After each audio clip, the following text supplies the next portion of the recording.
नमस्कार. आज आपण छत्रपती शिवाजी महाराज यांची चरित्रकथा बघूयात. दिल्लीत औरंगजेब वैतागला होता शिवाजी नावाच्या दुखण्याला. इसवी सन 1660 पासून त्याने महाराष्ट्रावर सतत स्वाऱ्या चालू ठेवल्या. मोगल, राजपूत, पठाण, अरब, रजाकी, इराणी असेच अनेक लढवय्ये, सेनापती आणि सैनिक तो स्वराज्यावर पाठवित होता. युद्धसाहित्य आणि पैसा अपरंपार ओतीत होता. मनुष्यबळाला तोटा नव्हता. तरीही कोणालाही शिवाजी महाराजांच्या विरुद्ध यश मिळत नव्हते. मिर्झा राजा जयसिंग आणि दिलेर खान पठाण यांचा अपवाद सोडला तर बाकी सगळे सेनानी नापास होत होते. औरंगजेब स्वतः महाराजाविरुद्ध स्वराज्यावर कधीही चालून आला नाही. त्याच्या मनात सतत एक धास्ती होती की माझाच पराभव झाला तर काय होईल, म्हणून तो धोका पत्करत नव्हता.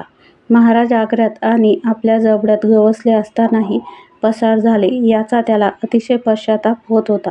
पश्चाताप. तो त्याने आपल्या स्वतःच्या तोंडाने पुढे अनेकदा बोलून दाखवला आहे. मी माझ्या आयुष्यात सर्वात मोठी भयंकर चूक केली. मी त्या शिवाजीला आग्र्यात ताबडतोब ठार मारले नाही. इसवी सन 1670 ते 72 या 3 वर्षात मराठ्यांनी मोगलांना अक्षरशः हैराण केले. त्यावेळी दिलेर खान स्वतः मराठी मुलखावर आणि किल्ल्यावर हल्ले चढवित होता. पण जो अनुभव त्याला पुरंदर किल्ल्याशी झुंजताना आला तोच अनुभव सतत येत गेला. याच काळात दिलेर खान सुमारे 30,000 पठाणी फौज घेऊन बुऱ्हाणपूरहून निघाला आणि नाशिक जिल्ह्यात घुसला. या भागातील अनेक किल्ले मराठ्यांनी कब्जात घेतलेले होते. त्यातीलच कण्हेरागड हा नावाचा डोंगरी किल्ला मराठ्यांच्या ताब्यात होता. दिलेर खान हा कण्हेरा घेण्यासाठी सुसाट निघाला. दिलेर हा अत्यंत कडवा आणि हट्टी असा सरदार होता. कण्हेराच्या परिसरातच सपाटीवर महाराजांचा एक जिवलग शिलेदार अवघ्या 700 मराठी पायदळांनीशी तळ ठोकून होता. कारण मोगलांच्या फौजा केव्हा स्वराज्यात घुसतील याचा नेम नव्हता, म्हणून ही 700ची तुकडी गस्तीवर राहिली होती. या तुकडीचा नेता होता रामाजी पांगेरा. हा रामाजी विलक्षण शूर होता.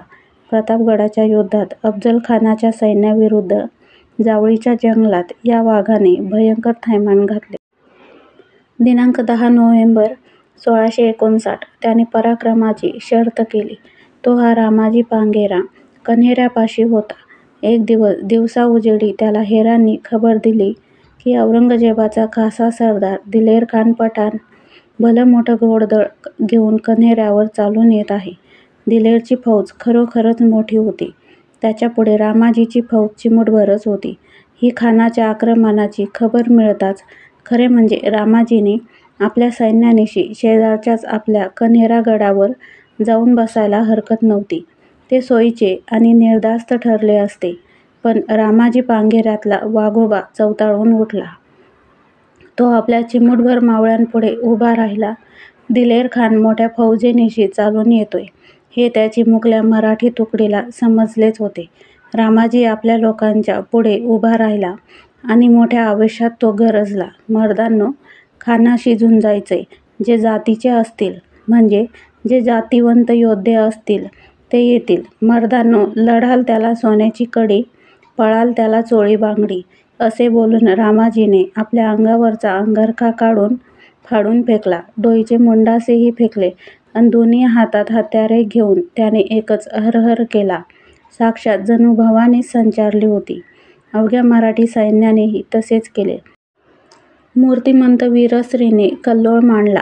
उघडे बोडके होऊन मराठी सैन्य भयभयाट करू लागले.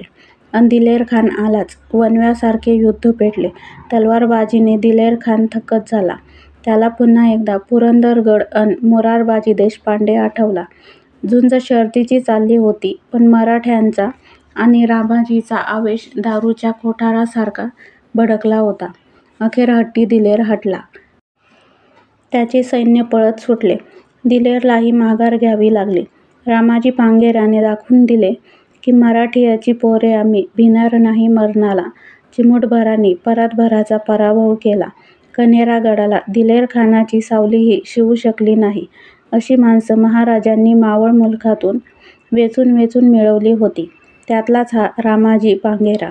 अन काळोखातून उन्हाचा कवडसा उजळत यावा तसा त्याचा इतिहास आमच्या काजळलेल्या काळजात प्रकाश टाकेल. महाराष्ट्राला विशाल सागरी किनारा लाभला आहे. निसर्गानेच अशी रचना केली आहे की महाराष्ट्राच्या पश्चिमेला हा समुद्र आणि किनाऱ्यावरची जंगलमय कोकणपट्टी दक्षिणोत्तर पसरलेली आहे.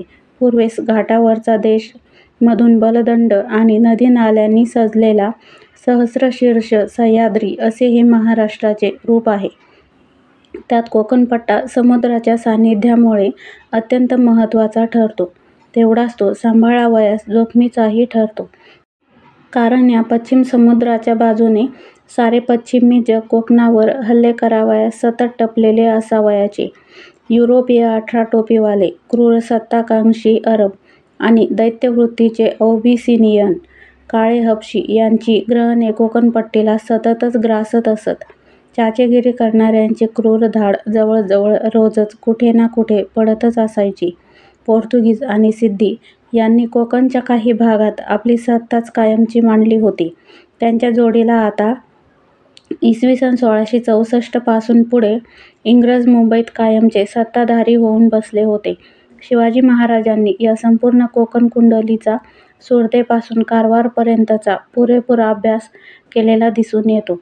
आपल्या हिंदवी स्वराज्याची ही पश्चिम सरहद्द समुद्राला बिलगलेली असणार अन हा समुद्र अनेक शत्रूंनी सततच व्याप्त असणार हे ओळखून संपूर्ण कोकणपट्टाच विना अपवाद स्वराज्यात असला पाहिजे, असा त्यांचा ठाम निष्कर्ष आणि निर्णय होता.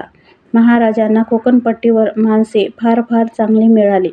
उरणपासून कारवारपर्यंतच्या या कोकणात जवळजवळ 60% प्रदेश आणि किनारा महाराजांना या कोकणी माणसांनी जिंकून दिला. पण पोर्तुगीजांच्या ताब्यात असलेला पश्चिम ठाणे जिल्हा, गोमांतक आणि सिद्दीच्या ताब्यात असलेला मुरुड जंजिरा, त्याचप्रमाणे मुंबईची 7 बेटे व्यापून बसलेल्या इंग्रजांना समूळ उखडून काढण्याची महाराजांची महत्त्वाकांक्षी धडपड 100% कधीच यशस्वी होऊ शकली नाही. का होऊ शकली नाही? कोणचे बळ कमी पडले? माणसे तर मासळीसारखी चपळ, पोलादासारखी कणखर, कोल्ह्यासारखी बुद्धिमान, चतुर वाघासारखी तिखट, सुसरीसारखी डाव साधणारी अन मुत्सद्देगिरीत कलमी आंब्यासारखी गोड अशी महाराजांना लाभली होती. मग महाराजांपाशी असे काय कमी पडले की त्यांना सिद्दी, फिरंगी अन इंग्रजी वैऱ्यांना समूळ उखडता आले नाही? एकतर मराठी आरमार 1000 वर्षांनंतर अगदी नव्यानेच समुद्रात उतरले होते. आरमारावरची युद्धसामग्री शत्रूपेक्षा कमीच अन नवी होती. आगरी, भंडारी, कोळी, गावित, कुणबी इत्यादी सगळे कोकणी मराठे पार्थ पराक्रमी होते, पण अभिमन्यूसारखे जरा नवीनच होते. त्यामुळे वेळ खाणारी सागरी युद्धे महाराजांना जास्तच वेळ खर्च करून लढावी लागली. यश मिळत होते, पण गती कमी पडत होती, वेळच कमी पडत होता. त्यामुळे महाराजांची हयात संपली, पण हे 3 परके शत्रू शिल्लक उरले. महाराजांचा आरमारी ध्येयवाद लक्षात घेऊन पुढे पेशव्यांनी या 3ही वैऱ्यांना कायमचे नष्ट करण्याचे ध्येय प्रथम क्रमांकाने डोळ्यापुढे ठेवावयास हवे होते. देशावरचा अखिल भारतीय स्वराज्य विस्ताराचा व्याप पेशव्यांनी स्वीकारल्यामुळे आरमाराकडे म्हणजेच सागरी सरहद्दीकडे पेशव्यांचे बळ कमी पडले. त्यातून पुन्हा आपसातील भांडणे आम्हाला बाधली. त्यामुळेच हे 3 वैरी आमच्या छाताडावर कायमचे बंदुकी रोखून टिकू शकले. कान्होजी आंग्रे आणि आंग्रे परिवार, आनंदराव धुळप आणि धुळप परिवार हाही तेवढाच शूर होता. पोर्तुगीजांची उत्तर कोकण किनाऱ्यावर दाणादाण उडविणारा चिमाजी आप्पा, शंकराजी महादेव फडके, खंडोजी मानकर, अंजूरकर नाईक वगैरे मंडळीही तेवढीच कर्तबगार होती. इ.स. 1751 मध्ये तर पेशव्यांच्या एका हेरवाडकर सरदाराने गोव्यात फोंड्याजवळ खासा पोर्तुगीज गव्हर्नर जनरललाच रणात ठार मारले. इ.स. 1737 मध्ये पेशव्यांनी जंजिऱ्याचा खासा सुलतान सिद्दी 7 याला रणात उरण येथे ठार मारले. इतिहास घडला, पण वर्तमान घडले नाही, टिकले नाही. याचे कारण नेमके सांगायचे झाले तर छत्रपती शिवाजी महाराजांचे धोरण आणि अनुकरण या मंडळींना साधले नाही. आपसात वैर अन वैऱ्यावर खैर करीत राहिले.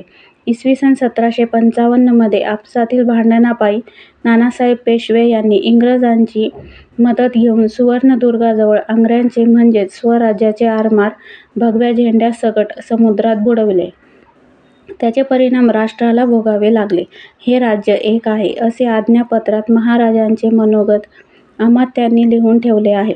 म्हणजेच राष्ट्रीय एकतेचा, चारित्र्याचा आणि उत्तुंग महत्त्वाकांक्षेचा महाराजांनी दिलेला धागा आणि आदेश आम्ही विसरलो, अजूनही विसरलेलेच आहोत. आपसातल्या भांडणापायी, मानापमानापायी, स्वार्थापायी अन एकमेकांशी व्यक्तिगत आणि सामाजिक पातळीवरून भांडतो आहोत अन भांडताना जयघोष मात्र शिवाजी महाराजांचा करतो आहोत. विवेक हरवला आहे. नित्य नवा दिन जागृतीचा उगवतच नाही.